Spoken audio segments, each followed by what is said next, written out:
HSI notification വന്നു. ഇനി എങ്ങനെയാണ് പഠനം പ്ലാൻ ചെയ്തിരിക്കുന്നത്?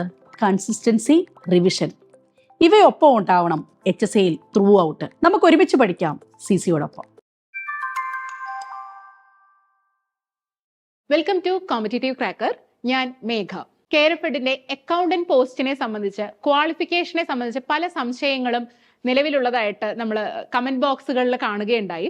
അപ്പൊ നിങ്ങളുടെ ആ ഒരു സംശയം ദൂരീകരിക്കുക എന്നുള്ളതാണ് ഈ ഒരു വീഡിയോയുടെ ഉദ്ദേശം. അപ്പൊ നമുക്ക് കേരള പബ്ലിക് സർവീസ് കമ്മീഷൻ പ്രസിദ്ധീകരിച്ചിട്ടുള്ള നോട്ടിഫിക്കേഷൻ തന്നെ കൃത്യമായിട്ടൊന്ന് വായിക്കാം. കാറ്റഗറി നമ്പർ 009/2024 ജനറൽ കാറ്റഗറിക്ക് വേണ്ടി കേര കർഷക സഹകരണ ഫെഡറേഷൻ ലിമിറ്റഡ് കേരഫെഡിന്റെ അക്കൗണ്ടന്റ് പോസ്റ്റിലേക്കുള്ള ക്വാളിഫിക്കേഷൻ എന്തെല്ലാമാണ് നോക്കാം. ആദ്യത്തെ ക്വാളിഫിക്കേഷൻ എന്ന് പറയുന്നത് a degree in commerce or എന്നാണ് പറഞ്ഞിട്ടുള്ളത്. A degree in commerce or അല്ലെങ്കിൽ master degree in arts of a recognised university with cooperation as special subject. അപ്പോ എ ഡിഗ്രി ഇൻ കോമേഴ്സ് അല്ലെങ്കിൽ എന്ത് വേണം? MA അല്ലെ? മാസ്റ്റർ ഡിഗ്രി എന്തിലാണ് MA വേണ്ടത്? MA ഇൻ കോപ്പറേഷൻ ആയിരിക്കണം. അതായത് സ്പെഷ്യൽ സബ്ജക്റ്റ് ആയിട്ട് നിങ്ങൾ സ്പെഷ്യലൈസ് ചെയ്യേണ്ട സബ്ജക്ട് PGക്ക് കോപ്പറേഷൻ സ്പെഷ്യലൈസ് ചെയ്തിട്ടുണ്ടെങ്കിൽ, ഓർ അല്ലെങ്കിൽ എന്താണ്?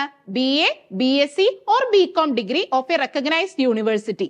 അപ്പോ ഈ ഡിഗ്രി, പക്ഷെ ആ ഡിഗ്രിയുടെ കൂടെ വേറെ താഴെ പറയുന്ന, അതായത് ഈ ആൻഡ് ഇട്ടിട്ട് എഴുതിയിട്ടുണ്ടല്ലോ, ഈ താഴെ പറയുന്നതിൽ ഏതെങ്കിലും ഒരു യോഗ്യത കൂടി വേണം.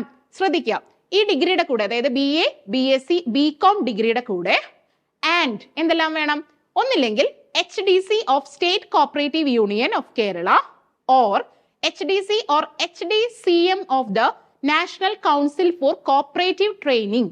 ഓക്കെ, ഒന്നില്ലെങ്കിൽ സ്റ്റേറ്റ് കോപ്പറേറ്റീവ് യൂണിയന്റെ HDC യോഗ്യത, അല്ലെങ്കിൽ HDC or HDCM national council for cooperative ട്രെയിനിങ്ങിന്റെ HDC അല്ലെങ്കിൽ HDCM യോഗ്യത, or successful completion of the subordinate or junior personnel cooperative training course അഥവാ JDC course, junior diploma in cooperation. അപ്പൊ ഈ ഡിഗ്രിയുടെ കൂടെ ഒന്നില്ലെങ്കിൽ ഈ യോഗ്യതകൾ ഉണ്ടായിരിക്കണം.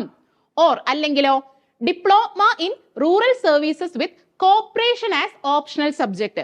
ഡിപ്ലോമ ഇൻ റൂറൽ സർവീസസ്, അതിൽ തന്നെ കോപ്പറേഷൻ ആയിരിക്കണം ഓപ്ഷണൽ സബ്ജക്ട് എന്ന് പറയുന്നത്. അല്ലെങ്കിൽ ഓർ എന്താണ്?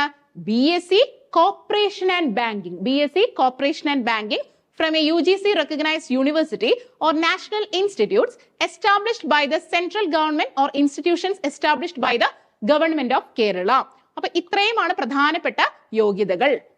കൂടാതെ ആൻഡ് ശ്രദ്ധിക്കുക, ആൻഡ് എന്ത് വേണം? Diploma in computer applications with not less than 6 months duration from government approved institutions. അപ്പോ DCA യോഗ്യത with not less than 6 months, അതും ഗവൺമെന്റ് റെക്കഗ്നൈസ് ചെയ്തിട്ടുള്ള ഇൻസ്റ്റിറ്റ്യൂഷനിൽ നിന്നും ആയിരിക്കണം. അപ്പോൾ ഇതാണ് കൃത്യമായിട്ട് കേരള PSC പ്രസിദ്ധീകരിച്ച നോട്ടിഫിക്കേഷനിൽ കേരഫെഡിന്റെ അക്കൗണ്ടന്റ് നോട്ടിഫിക്കേഷനിൽ പറഞ്ഞിട്ടുള്ള യോഗ്യതകൾ. അപ്പോൾ ക്വാളിഫിക്കേഷന്റെ കാര്യത്തിലുള്ള നിങ്ങളുടെ സംശയങ്ങളൊക്കെ തീർന്നു എന്ന് വിശ്വസിക്കുന്നു. നമുക്ക് CSEB എക്സാമിനും കേരഫെഡ് അക്കൗണ്ടന്റ് എക്സാമിനും പ്രിപ്പയർ ചെയ്യുന്ന ആളാണോ നിങ്ങൾ? ഫെബ്രുവരി 15-ാം തീയതിയാണ് CSEBയുടെ എക്സാം വരുന്നത്. കേരഫെഡ് അക്കൗണ്ടന്റ് എക്സാം വരുന്നത് ഫെബ്രുവരി 22-ാം തീയതിയാണ്. അപ്പോൾ ഈ രണ്ട് പരീക്ഷകൾക്കും ഒരുമിച്ച് പ്രിപ്പയർ ചെയ്യാം CCയുടെ കോംബോ ബാച്ചിലൂടെ. കോംബോ ബാച്ചിന് പ്രത്യേകം ഓഫറുകൾ അവൈലബിൾ ആണ്. അപ്പൊ CCയുടെ ഇനിയുള്ള ക്ലാസ്സുകൾ, ഒരുപാട് ക്ലാസ്സുകൾ ഇങ്ങനെ നമ്മൾ അപ്ഡേറ്റ് ചെയ്തുകൊണ്ടിരിക്കുകയാണ്. ഇതെല്ലാം നിങ്ങൾക്ക് കൃത്യസമയത്ത് കിട്ടാനും നിങ്ങളുടെ പഠനം കൂടുതൽ നന്നായി ഊർജ്ജസ്വലമായി മുന്നോട്ട് പോകാനും CCയുടെ ചാനൽ സബ്സ്ക്രൈബ് ചെയ്യുക. നിങ്ങളുടെ ഇതേ കാര്യങ്ങളെല്ലാം പഠിക്കുന്ന നിങ്ങളുടെ ഫ്രണ്ട്സിന് ഷെയർ ചെയ്യുക. Thank you.